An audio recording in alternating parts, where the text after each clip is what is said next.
Shalom Dammit! This is Rabbi Sol Solomon with a special theatrical rabbinical reflection for the week of June 7th, 2015.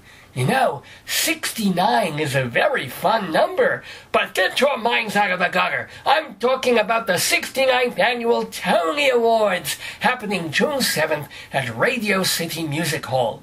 This is where Broadway people pat themselves on the back, or, considering the number of homosexuals involved, pat themselves on the tuchus. In a completely subjective and almost arbitrary way, some of the actors and directors and designers are vaunted over bunches of others, with arts journalists voting their hearts and producers on the road voting with their pocketbooks. Still, I love the theater, and any excuse to celebrate live artistic entertainment is a blessing in a world of Angry Birds, Xboxes, Netflix, and other pastimes that are more sedentary, solitary, and affordable. Of course, me being a rabbi, I focus on other factors in the Tony nominations, besides who's the best and who's long overdue, and which shows kept my mind off my weak bladder, even late into the first act. Since Jews are a cornerstone of modern American theater, I keep tabs on where the Jewish race is in the Tony race. For example, the front-runner for Best Musical is An American in Paris. This features music by George and Ira Gershwin of the Russian immigrant Gershowitz family that settled in Brooklyn, New York, which is about as Jewy as you can get without moving to Haifa or Florida. Competing against An American in Paris is the new chamber musical Fun Home, which tells of a budding lesbian and her closeted Fagala dad. Although the graphic novel upon which Fun Home is based was written by a lapsed Catholic, the musical's book writer, Lisa Kron, is a Jewess, daughter of a Kindertransport Holocaust survivor and a mother who later converted to marry him. That's enough baggage for a miniseries, let alone a 90-minute musical. But let's not leave out one other tuner, The Visit by John Kander and the late Fred Ebb. They of Cabaret, and Chicago, and Zorba, and Kiss of the Spider-Woman, and the Scottsboro Boys, and you get the idea. When John Kander was 7 years old, his teacher caught him daydreaming in math class. "What are you doing?" she fetched. "I'm writing a Christmas carol," he says. Not only wasn't he punished, they performed the song at the holiday assembly, but not before that excellent teacher asked for Kander's parents' permission. "I know you're Jewish," she said. "Is it all right?" Why little Kander couldn't have written a Hanukkah song is a mystery. 4 million Christmas carols out there, and just 3 Hanukkah numbers. Draggle, Draggle, Draggle, the Tom Lehrer song, and the Adam Sandler song. And the last 2 weren't even written yet. Goddamn Christmas! Anyway, as you can see, Jews are well represented in musicals this year. But plays? Meh! Not one play with a Yiddish theme, or, so far as I can tell, a Jewish playwright. I'm not sure about Simon Stevens, who penned The Curious Incident of the Dog in the Nighttime. Simon is a Jewy first name, and a previous play of his featured an anti-Semitic character getting his comeuppance. But the other plays in the category, they're all soaked in religion, but none about Judaism.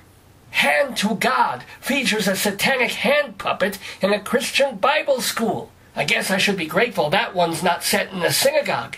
And there's Wolf Hall, parts 1 and 2, which spends 6 hours watching Henry VIII making an end run around the Catholic Church so he can divorce women instead of lopping their heads off. Now, see, if he were Jewish, he wouldn't have either option. He'd just avoid his wives by hiding in the basement with a hobby. The other Best Play nominee is the Pulitzer-winning Disgraced by Ayad Akhtar.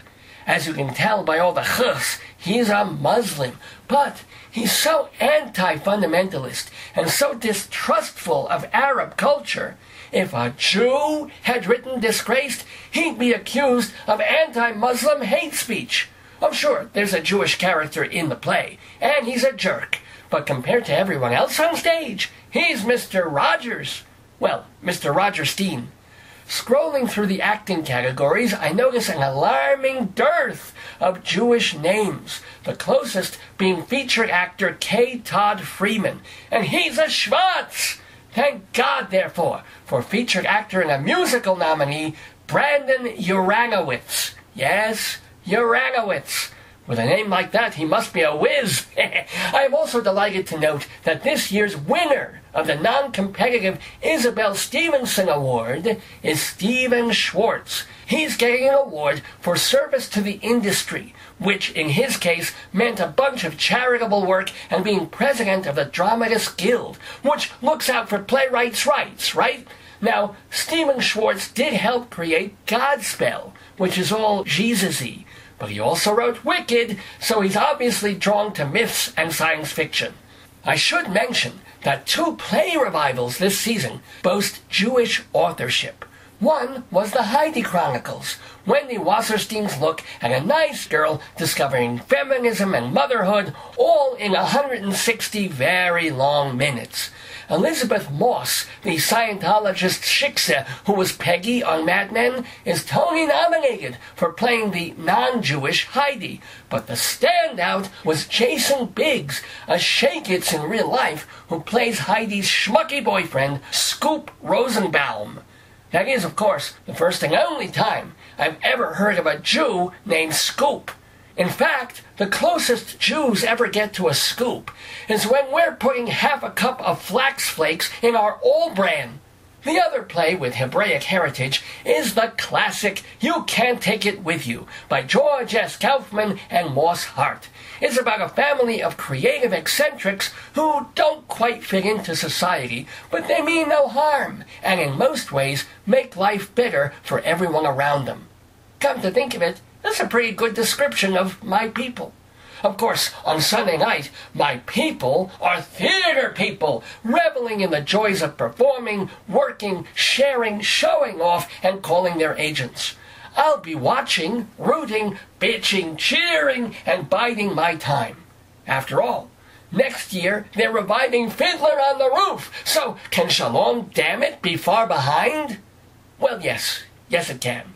But a man can dream, which is what theater is all about.